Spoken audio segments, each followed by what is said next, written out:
أخبار عاجلة من مصر. قروض مصر تبرأت من العملية. ننتقل للريبورتاج. يا قرود أبها والطايف، إحنا مالناش دعوة بخطف رئيسكم. إحنا بنحترم كل قرود السعودية وما بنفرقش بين حد، وبندعو قرود أبها والطايف للصلح. إحنا هنسلم لكم القرود اللي عملوا كده في أقرب وقت. وردتنا أنباء عاجلة تؤكد أن قائد القوات القردوية أعلن رسمياً فتح باب التحالفات القردوية الدولية في خطوة تهدف لتشكيل قوة عسكرية موحدة وقوية. كما وجه تعليماته لقرود أبها وطائف بإنهاء الخلافات الداخلية فوراً، داعياً جميع قرود المملكة إلى الانخراط في حماية وحدة الوطن والدفاع عنه بكل شجاعة. ننتقل الآن إلى متابعة ندوة القائد القردوي وتصريحاته المثيرة. الربع، أعلن رسمي فتح باب التحالفات القردوية الدولية، وأقول لطائف وأبها لازم ينتهي الخلاف الداخلي ونتحد كلنا. نايم ها؟ بكرة لا تغيب. أنت والرقيب تجون مكتبي، أنتم ما يأتمن عليكم على غنمتين. وصلت شاحنات الدعم ثرهياب، الوضع صار رسمي يا الربع. أبشركم يا أهل أبها، أي واحد يحاول يرسل مساعدات للطايف أقول له من الحين ترى بنوقفها. أصحاب شرعب داخلين المدينة بتعز. مبروك مبروك يا عريس، مبروك يا مبروك، مبروك يا عريس يا عريس. على بركة الله وبحضور الشهود نكتب كتاب ولدنا زعبول الأبهي على بنت الطايف سلطانة الزين. هلا يا اخوان، جيش قرود الطايف بيوقعوا معاهدة تعاون مع جيش قرود سروح. والله يا شباب ما توقعت اليوم ده يجي. طبعا نحن الآن في المرتفعات، ركبنا الجمال، وجهتنا هي قرية الطايف. يا شباب أنا سيلفر المتحدث الرسمي لجيش قرود سرو، أعلن الهدنة والتحالف معكم يا شعب قرود الطايف. طبعا يا شباب أنا حاليا أقوم بالتوقيع على معاهدة الصلح في المرتفعات مع شيخ قرود الطايف، وأتمنى استمرار السلام. طبعا يا أخوان حاليا نحن وصلنا لقرية قرود الطايف، وهذا هو شيخ القبيلة. هذه موزة مني لك. طبعا شيخ القبيلة ما قصر وأعطاني أنا وإخواني منزل متواضع عشان نعيش فيه.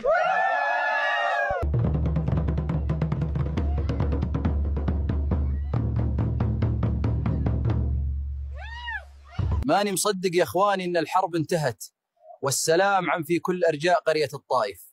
تصبحون على خير يا إخوان. طبعا إحنا ناكل العشاء حاليا، واللي بيسأل عن غزلون ترى ذهب في رحلة طويلة ولن يعود، وبالتأكيد أنتم عارفين وين راح. طبعا يا إخوان الزبدة في الموضوع، بعد ما أكلنا العشاء الحين أرسلني الشيخ عشان أرعى الغنم وأدور على سنفر. أبغى أعرف من وين يجيبون الفلوس ذي الناس. حسدتنا يا ابن الكلب. يا شباب الوضع صار يخوف، كل القرود في المملكة في استنفار، هذا مو طبيعي والله، لازم نكون جاهزين، الموضوع جد مو هزار. إخواني وصلتني معلومات جديدة، الوضع أكبر مما توقعنا، كل المناطق تشهد تحركات غريبة، هذا الشيء ما صار. حبايبي راح أختفي شوية عشان أجمع معلومات أكثر، الموضوع محتاج تحقيق عميق، ما أقدر أقول أكثر الحين، خلوكم متابعين معي، راح أرجع لكم بأخبار مهمة جدا. يا جماعة رجعت لكم بأخبار خطيرة، اكتشفت حاجات ما تصدق، الموضوع أعمق بكثير مما فكرنا، هذا مخطط كبير. إخواني لقيت الدليل اللي كنت أدور عليه، في تنظيم سري يشتغل من وراء الكواليس، هدفهم السيطرة على كل القرود. حبايبي أنا مختبئ الآن، بدأت العملية، قرود مجهولة تتحرك في الظلام، هذه اللحظة الحاسمة. سهرت الليل كله أراقب تحركاتهم، شفت أشياء ما تصدق، التنظيم أكبر مما توقعت. يا جماعة المعركة بدأت، القرود منقسمة على جبهتين، في قتال شرس في الوديان. يا جماعة وصلني بيان من رئيس قرود الطائف يدعي أنهم سيطروا على كامل إنتاج الموز في منطقة أبها، هذا تصعيد كبير.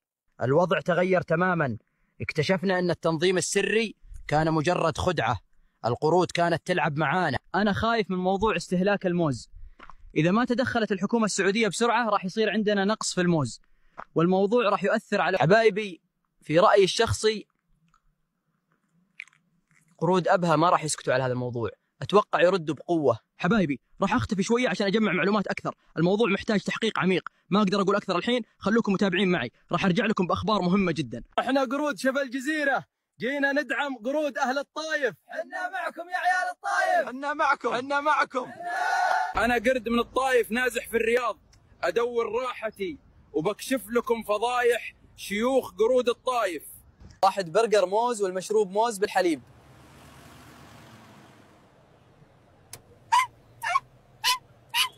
اليوم بجرب أشرب ذا اللي تسموه قهوة، بشوف كيف طعمها. ممكن تعطيني آيس أمريكانو حار؟ بسم الله.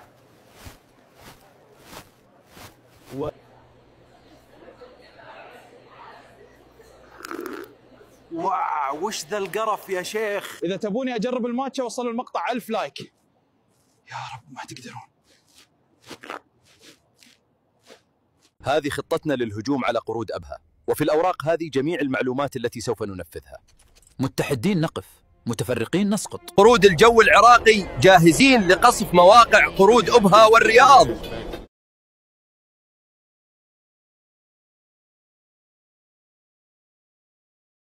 اليوم يومكم يا قرود اليمن، نشتي نمسح قرود أبها. يا حمدان أنت درعي ورمحي. يا الربع لا تنسون تدعمونا بالاشتراك والمشاركة. هذا هو حسابنا الرسمي على يوتيوب، قرود أبها.